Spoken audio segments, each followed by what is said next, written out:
So this video is on solution equilibrium. Now the equilibrium constant for solutions is known as a KSP. That stands for solubility product, and you'll see why in a moment. Okay. The other thing we're going to talk a lot about is molar solubility, or just solubility. It'll be called both things. And basically what this is telling you is how many moles of solute per liter of solution will dissolve. These, again, they're equilibrium constants, so they vary with temperature. Okay. Now, let's talk about what has to be the situation. For a solution to be at equilibrium, it must be saturated, because it has to be both a forward and reverse reaction, right? So you have to have a solid that is both dissolving and precipitating out, so you have equal rates. Now, let's talk about a particular, I'm going to pick a very particular ionic compound. I'm going to pick AgCl. And I'm picking this for a reason, because a lot of times when we do math with these saturated solutions at equilibrium, we're dealing with ionic compounds that we previously referred to as being insoluble. And the reason why is because, in spite of the fact we say they're insoluble, that's a relative term. All these ionic compounds will dissolve to some extent. The amount they dissolve, their molar solubility, will be a very low value. So silver chloride, which we said would precipitate out in a metathesis reaction in table F when you were doing the regions, would have been an insoluble compound. In fact, does dissolve to a small extent, and we can quantify that, and that's where molar solubility in KSP comes into play. Now, for this to be saturated solution, make sure, the reason why I picked this also is to make sure we don't conflate two ideas. A saturated solution is not always concentrated. Since these guys are very, very minimally soluble, a saturated solution of AgCl will have a lump of solid on the bottom, have some Ag plus ions and some chloride ions swimming around there because they're attracted by molecular ion attractions. The Ag pluses will like this part of the water, and the Cl minus will be attracted to that part of the water. And they'll be floating around in there, but in a very low concentration. So this will be a saturated dilute solution. And most of the solutions we're going to talk about when we do things with equilibrium and equilibrium constants with respect to these solutions will be saturated dilute solutions. Now, before we get started, we have to make sure we can write out a KSP, and then we can start talking about how to make them pretty easy, because the good thing is there's an easy pattern that you can look at as long as you understand what molar solubility means. So you have to be able to write these hydrolysis/dissociation equations. They're not hard to do. So this is AgCl as a solid. It's going to dissociate when it goes into water into Ag plus AQ, okay, plus Cl minus AQ. And because these are AQs and this one over here is a solid, it's called solubility product because there is no denominator, right? So, you know, the KSP for AgCl is simply the Ag plus concentration times the Cl minus concentration.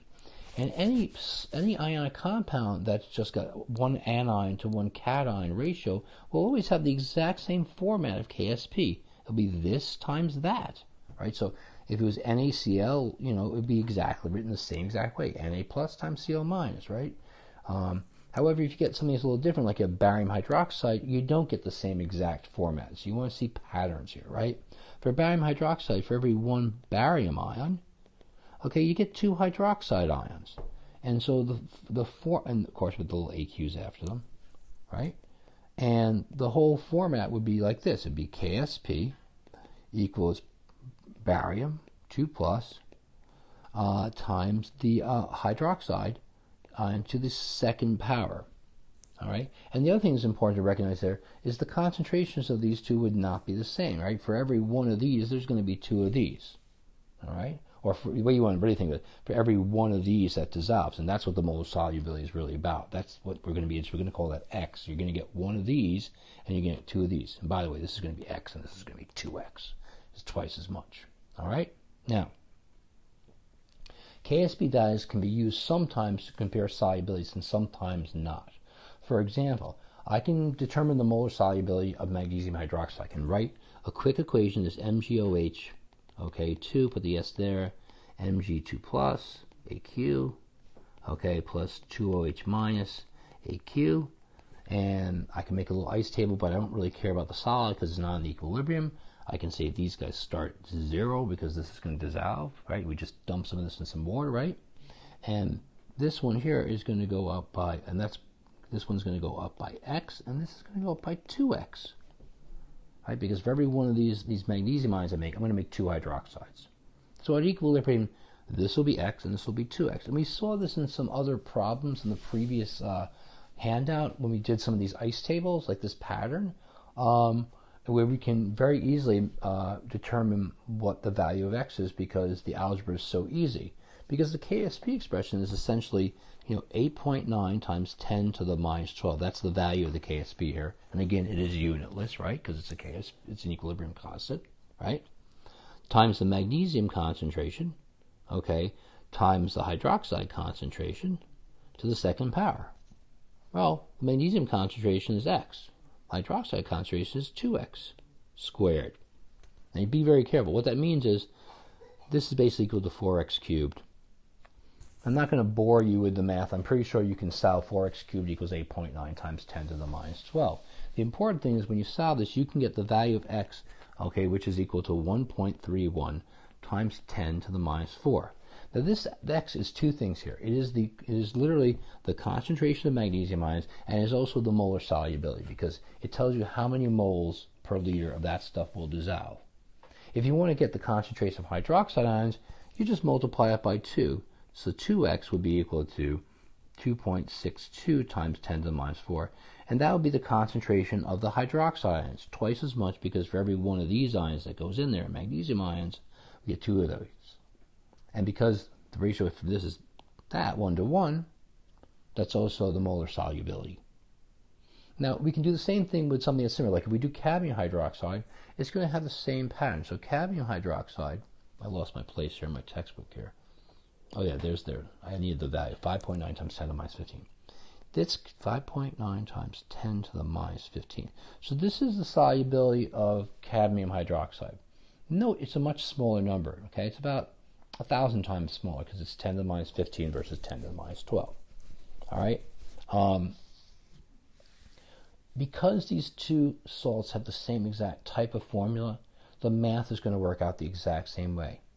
And you can set up an ice table again, write this whole thing out like so, but you should see way before you even get started that what you're going to end up getting here, okay, is this is going to be plus X again, and this is going to be plus 2X again.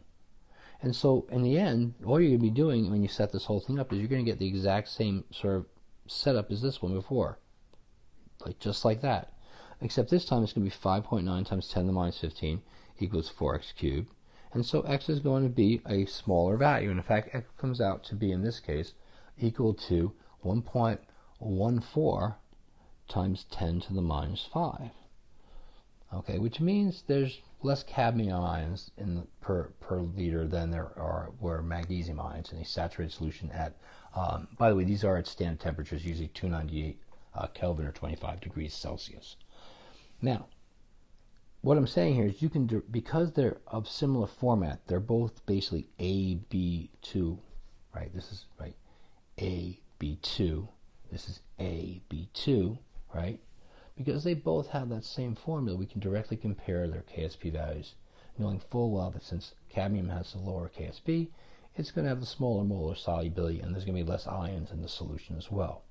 Can't do that if they have different formulas, though. For example, if I'm looking at barium chromate, if I look up barium chromate, has a KSP value of 8.5 times 10 to the minus 11.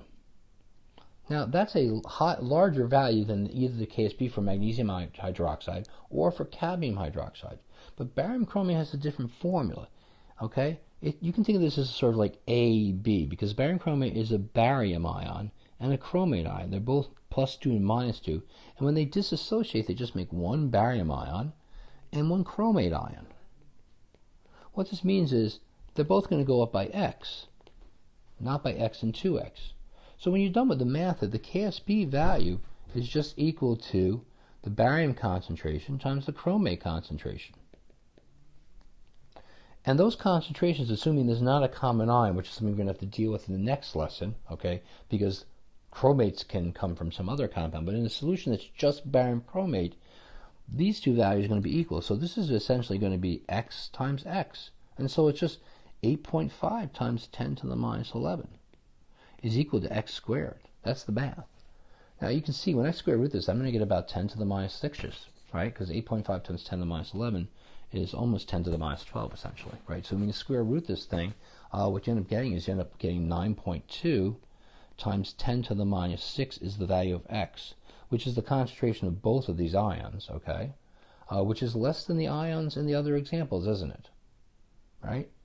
So even though the value of the KSP was a larger number, the solubility was actually less. In other words, bottom line is, okay, unless you're really good with math in your head, you have to do the math to compare solubilities with KSPs unless they have the exact same format of a formula for an ionic compound. So, let's summarize this, okay? We have certain ionic compounds. For example, you could have a compound that's just like AB, right? Its KSP for this one is just going to be, so if that's like NaCl or NaF or something like that, okay? You can assume, if it's a pure solution of this, you can assume that you can call AX and BX, right? So your KSP, is going to be like, equal to Na times F, but you can just view this as, X times X, or basically, KSP is equal to X squared. If you have something that's like A squared B, or A and B squared like this, and that's something like we just had before, like calcium hydroxide, right? If that's the case, you can assume that, A is going to be like, 2x, or 2A or 2x, right? And I'm going for this one here, I'm not doing the other one, okay? And B is just like, is B, or just X. And when you set this one up, because the value of the KSP is going to essentially be, 2x squared and x, okay, your final value is just going to be 4x cubed, basically. And so you can solve for the value of x, which is the concentration of one of these two ions, the one without the coefficient 2, and you can go 2x to find the concentration of the other ion.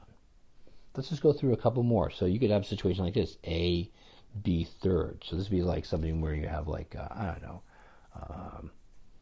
AlCl3 or something like that, right? And in that case, you've got A, and, you've got essentially 3B when you do the dissociation. So when you set this up, when you do your KSP, I'm sorry I'm skipping over here, you can call, this is going to be like X and like 3X. Right, so your KSP here is going to be basically, A to the first power times, 3B to the third power, because the coefficient here is a 3. So you end up with, it's basically X times 3X to the third power. 3 times 3 times 3 is 27. So you have 27x to the third, but times x, that makes it 27x to the fourth power. So you have to take a fourth root. It's not hard to do. Just do it to the 0.25 with your exponent if you need to. All right, then you can have something crazy like this, like calcium phosphate. Calcium phosphate is like A3B2, right? So in this case, you're going to get like 3 A's and 2 B's. Okay, so you can think of this as being 3x and 2b. So your KSP is going to be A or 3x and 3 and 2x if you want, right? So you basically have 3x, okay, to the third power, right, times 2x to the second power. Do all the math here, you end up with 108 times x to the fifth power.